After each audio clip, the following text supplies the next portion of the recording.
Hello, good morning, সুপ্রভাত। কেমন আছো তোমরা সবাই? Welcome back to my channel Dev and Devs creations. তো প্রিভিয়াস পার্টে তোমরা দেখেছো যে আমি ওখানে চেয়েছিলাম মেরিনা বিচের সঙ্গে এক্সপ্রেস অ্যাভিনিউ মলটা কভার আপ করতে, কিন্তু যদি সেটা আমি করতাম তাহলে ভিডিওটা ভীষণ লেংদি হয়ে যেত এবং আমি ডিটেলসে বলতেও পারতাম না, যার জন্য আমি দুটো আলাদা আলাদা পার্টি করি। তো এই পার্টে অর্থাৎ পার্ট 5-এ চেন্নাই ব্লগের তোমরা দেখতে পাবে এক্সপ্রেস অ্যাভিনিউ মল সম্পর্কে ডিটেলস আমি দেওয়ার চেষ্টা করেছি, এবং তার জন্য ভিডিওটা একটু বড় হয়েছে। আই থিঙ্ক তোমরা শেষ অব্দি ওয়েট করবে এবং ওটা ভিডিওটা খুব ভালো করে দেখবে। সো আর ভাত না বকে চলো শুরু করা যাক। So just wait and watch and let's see from the next video. তো মেরিনা বিচে বিকেল থেকে সন্ধ্যা অবধি কিছুটা টাইম কাটিয়ে নিয়ে এখন আমরা চলেছি এক্সপ্রেস অ্যাভিনিউ মলের উদ্দেশ্যে। তো চলো যাওয়া যাক। আর দেখো আমরা অলরেডি চলে এসেছি এবং দেখছো তোমরা যে কতটা এরিয়া জুড়ে মলটা সিচুয়েটেড। তো এখানে চেক টেক করিয়ে নিয়ে এবার আমরা মলের ভেতরে ঢুকছি, তোমরা দেখতে পাচ্ছ।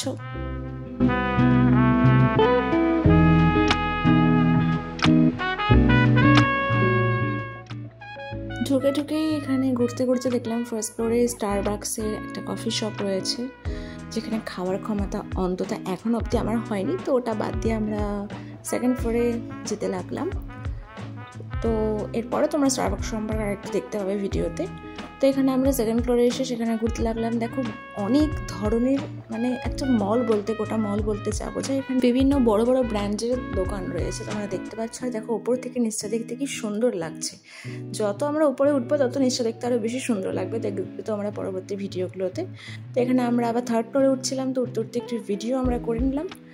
তো দেখো আরও সুন্দর লাগছে উপর থেকে দেখতে পার নিচটা। তো এখানে আমরা ঘুরে দেখছি আস্তে আস্তে।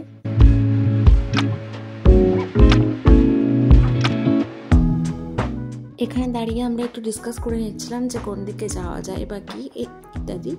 তো আমরা এবার সামনের দিকে এগিয়ে চলেছি। দেখো এখানে চারদিকে বিভিন্ন রকমের দোকান আছে, তোমাদের আগেই বললাম। তাছাড়াও ক্যান্ডি শপ বা বিভিন্ন খাবারের দোকান, বার্গার কিং বা বিভিন্ন ছোটো ছোটো রেস্টুরেন্ট টাইপ ক্যাফে, বা তোমার বিভিন্ন ইটালিয়ান ডিশ বা চাইনিজ বিভিন্ন রেস্টুরেন্ট টাইপ, তো বিভিন্ন ধরনের আর কি খাবারের দোকান আছে। পাশাপাশি দেখো জুয়েলারি, অ্যাক্সেসরিজ, গার্মেন্টস এসবের দোকান আছে। দেখো কত ইয়াররিংস এখানে, মানে দেখে মনে হচ্ছিল সবই তুলে নিই, কিন্তু ভীষণ এক্সপেন্সিভ ছিল সেগুলো, যেগুলো কেনা পসিবল নয়। এক একটা দুলের প্রায় 300-400 বা 500 উপরে এরকম প্রাইস ছিল।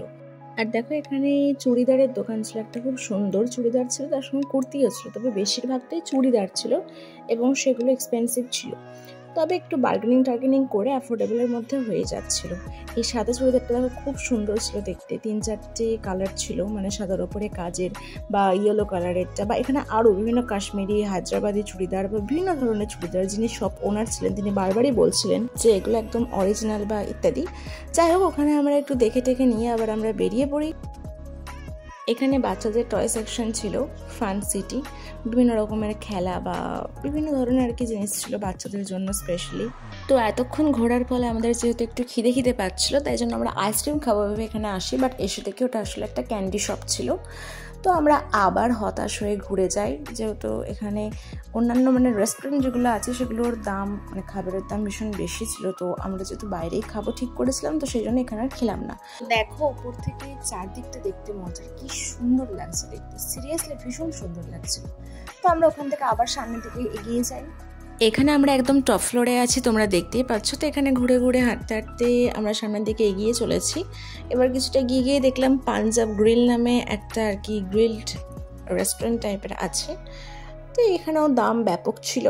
তো আমরা সামনের দিকে এগিয়ে চলেছি, যদি কোনো কিছু খাবারের দোকান বাই এনি চান্স পাওয়া যায় যেটা অল্প রেঞ্জের মধ্যে হবে, তো সেটা পাওয়া পসিবল হয়নি। যাই হোক চারদিকের যে লাইটিং ডেকোরেশনটা এগুলো দেখতে সিরিয়াসলি ভীষণ সুন্দর লাগছিল। এরপরে দেখো একটা জুনিয়র্স চয়েস, মানে জুনিয়র সেকশন বলে আছে, ওখানে বিভিন্ন ধরনের জিনিস ছিল। তারপরও বিভিন্ন ব্র্যান্ডেড কোম্পানির অনেক দোকান ছিল। আর দেখো এখানে হোম ডেকোরেশনের জন্য এবং ওয়াশরুম রিলেটেড বিভিন্ন জিনিস ছিল, কারণ দোকানটার নামই দেখলে pure whom plus living.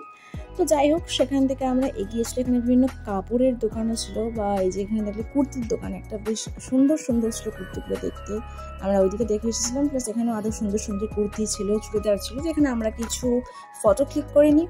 Photo click করার পর আমরা আবার সামনের দিকে এগিয়ে যাই। এখানে লাগেজ, অর্থাৎ লাগেজ যে ব্যাগগুলো আমরা ইউজ করি সেগুলোর বিভিন্ন ধরনের দোকান ছিল। দেখো এখানে প্রচুর পারফিউম বা ডিও বা আতরের বিভিন্ন দেখো সেন্টের শিশিগুলো কি সুন্দর লাগছিল দেখতে। ব্যাগের বিভিন্ন দোকান ছিল। আমাদের এখানে ম্যাক্স ব্র্যান্ডের যে একটা শাখা রয়েছে বহরমপুরে, সেটা ওখানেও ছিল একটা দোকান। এরপর আমরা লিফটে করে নিচে নেমে যাই, কারণ অনেকক্ষণ আমরা ছিলাম, এবার আমাদেরকে হোটেল ফিরতে হবে। আর সত্যি বলতে আমরা এবার এসকেলেটার ইউজ করিনি, তার কারণ হচ্ছে আমার পার্সোনালি এসকেলেটারে চাপতে বা নামতে ভীষণ ভয় লাগে। আমি হাজার বড় বড় মানে ভয়ঙ্কর রাইডে চাপতে পারলেও আমার ওটাতে চাপতে বা নামতে ভীষণ ভয় করে, যার জন্য আমি এখানে লিফট ইউজ করেছিলাম আমরা সবাই। এবার তোমরা নিচ থেকে জাস্ট ভিউটা দেখো, চারিদিকে গোটা মলটার এত সুন্দর লাগছিল, মানে সিরিয়াসলি ভীষণ সুন্দর লাগছিল। কলকাতাতেও হয়তো এরকম মল অনেক আছে, এবার আমি কলকাতাতে গেলেও সেভাবে আমি ঘুরতে যাইনি। আর আমাদের বহরমপুরে একটা মলই রয়েছে, মোহন মল, তো সেখানে এত বিশাল বড় ব্যাপার নয়। তো সেই কারণে চেন্নাইয়ের এই মলে আমি গিয়ে ভীষণ খুশি হয়েছি সিরিয়াসলি। আর অবশ্যই এটা এক্সপেন্সিভ মল, মানে ভীষণই এক্সপেন্সিভ মল আমি শুনেছিলাম, তবে ইটস ওকে। বাট খুবই সুন্দর ছিল মলটা, এবং আমরা সবাই ভীষণ এনজয় করেছি সেদিনকে গিয়ে, সত্যি বলতে। তোমরা চেন্নাই এলে অবশ্যই চাইলে এখানে আসতে পারো। হ্যাঁ, এলেই যে কিছু কিনতে হবে এমন কোনো কথা নেই, তোমরা ঘুরতে পারো চারদিকটা, বা যদি কোনো কিছু কেনা অ্যাফোর্ডেবল হয় বা পসিবল হয় তোমরা সেরকম কিনতেও পারো। কিন্তু গোটাটা ঘুরে তোমরা দেখতেই পারো, বেশ ভালো লাগবে, আনন্দ পাবে ঘুরতে, এবং ফ্যামিলি নিয়ে এলে তো কোনো কথাই নেই।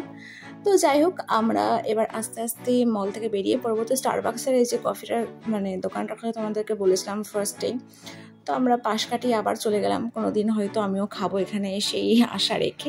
তো শেষে একটা গ্রুপ সেলফি তুলে নিয়ে আস্তে আস্তে আমরা এবার বেরিয়ে পড়ছি, এবং ওকে টাটা বাই বাই করে বার্গেনিং করে অটো ধরে এবার আমরা চললাম আমাদের হোটেলের উদ্দেশ্যে। তো চলো এবারে হোটেল পৌঁছানো যাক, রাত হয়ে এসেছে অনেকটাই, গিয়ে আবার এখন ডিনার করতে হবে। তো এখানে আমি তোমাদের সাথে মেরিনা বিচ যাওয়ার আগে হোটেলে এবং মেরিনা বিচ পৌঁছানোর পর সেখানে তোলা আরও কিছু ছবি এবং আরও কিছু ক্যাপচার্ড মোমেন্ট তোমাদের সাথে শেয়ার করে নিলাম, যেটা আগের ভিডিওতে দেওয়া হয়ে ওঠেনি। তো এনজয় করো ভিডিওটা। এর পরের পার্টগুলোতে তোমরা জানতে পারবে বুধবারটা আমরা সারাদিন কীভাবে কাটালাম, এবং বৃহস্পতিবারটা কীভাবে আমরা আবার বহরমপুর ফিরে এলাম, তার সাথে হোটেল রিলেটেড রিভিউ এবং খাবারের হোটেল সম্বন্ধে সমস্তটা জানতে পারবে।